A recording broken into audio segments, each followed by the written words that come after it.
Bem-vindos a mais uma análise aprofundada. Hoje, vamos mergulhar numa particularidade do gênio Linux, como é que ele gera o acesso a discos e partições. De facto, bem diferente de outros sistemas. Temos aqui um texto base connosco, pontos de montagem e acesso a partições gênio Linux, e a ideia é mesmo essa: desmistificar o que são pontos de montagem, para que serve o comando mount e aquele fecheiro meio misterioso, o fstab. Vamos tentar perceber as diferenças para o DOS Windows e, claro, as vantagens desta abordagem do Linux. Pronto, vamos a isso. Começando talvez pelo básico, pontos de montagem. O que são, afinal? Olá. Bem, é assim. A diferença fundamental é que não existem as letras de unidade, o C, o D, que toda a gente conhece do Windows. Em GNU Linux, o acesso a uma partição, ou um disco, ou uma pen, faz-se através de um diretório normal. Esse diretório, que já existe na estrutura principal, passa a ser a porta para aceder ao conteúdo dessa partição. E a esse diretório chamamos ponto de montagem. Ok, e se for logo, como direi, mais integrado no sistema de ficheiros? E dá mais flexibilidade, imagino. Posso montar onde quiser. Exatamente. Essa é uma das grandes vantagens que o teste refere. Podes escolher um diretório qualquer, desde que vazio de preferência, para ser o ponto de acesso. E essa flexibilidade, bem, traduz-se noutras coisas úteis. Por exemplo, imagina que tens o teu home, onde guardas os teus ficheiros, a ficar cheio. Podes simplesmente mover tudo para uma nova partição, num disco novo talvez, e depois montar essa nova partição no diretório home. Para ti e para as aplicações nada muda, o caminho é o mesmo. Isto sem precisar de LVM, que já é outra história. Isso é muito prático.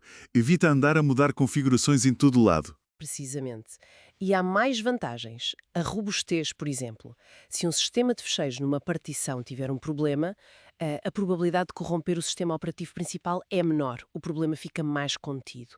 E também o arranque. Se for preciso fazer uma verificação ao disco, o FSK, foca-se só naquela partição. Pode ser mais rápido.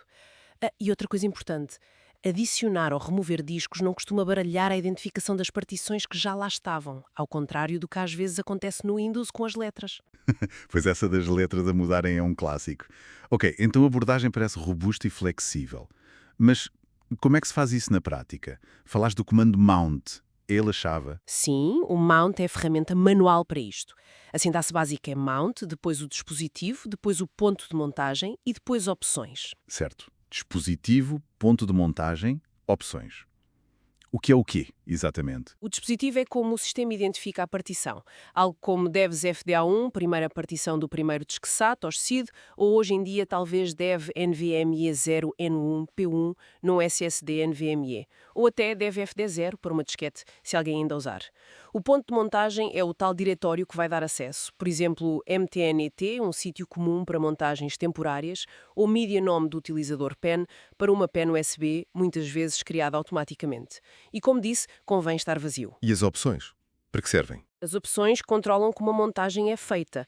A mais comum talvez seja "-t", para indicar o tipo de sistema de ficheiros, e "-t4" para Linux, VFAT ou NTFS para partições Windows, ISO 960 para CDs, embora na verdade o mount muitas vezes consiga adivinhar o tipo sozinho.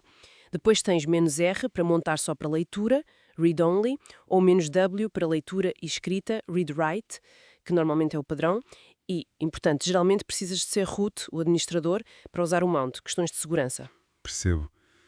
O texto dá exemplos. Mount devs SDA1 MNT-RT VFAT para montar uma partição Windows em MNT, só para ler, ou Mount devs SDC1 MNT-T VFAT para uma pen.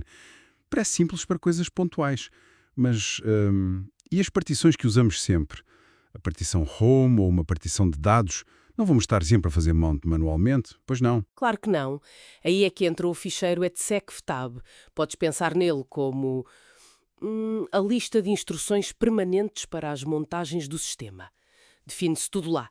Que partições montar, onde montar e com que opções. Sempre que o sistema arranca ou quando pedes especificamente para montar algo que lá está definido. Ok. Então o fstab automatiza isto. Como é que funciona? É uma linha por montagem? Exatamente. Cada linha no etsecftab descreve uma montagem e tem vários campos. Primeiro, o sistema de arquivos, que é a partição.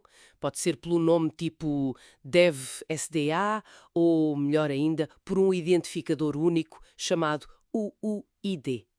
Depois, o ponto de montagem, o diretório.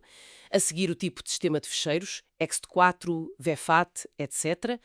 Depois vêm as opções. E que opções é que se costuma usar no FastApp? Há muitas. Defaults usam um conjunto de opções padrão sensatas.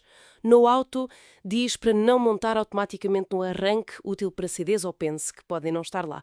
Read só para leitura. User permitiria um utilizador normal montar e desmontar. Mas atenção, pode ter implicações de segurança. E uma muito importante para pens USB e discos externos, Sync. Garante que a escrita é feita imediatamente no dispositivo, em vez de ficar em cache. Ajuda a evitar perder dados quando se retira a pena à pressa.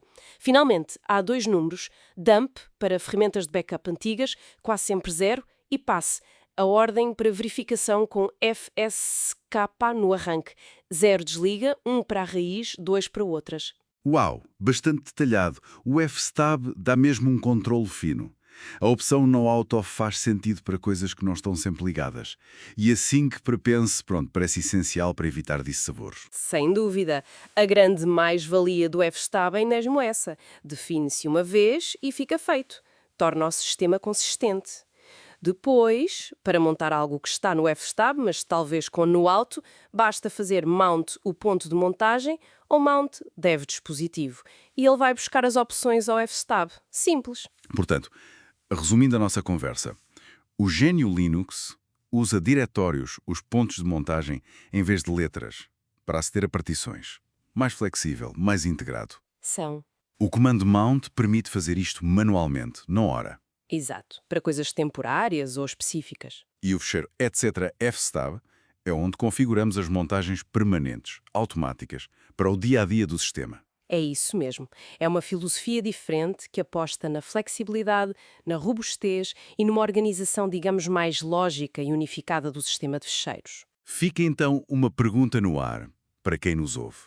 Esta ideia central do Unix e do Linux de tratar quase tudo, incluindo o acesso ao hardware, como se fosse um fecheiro dentro da árvore de diretórios, como é que esta filosofia poderá ter influenciado outras características e potencialidades destes sistemas operativos?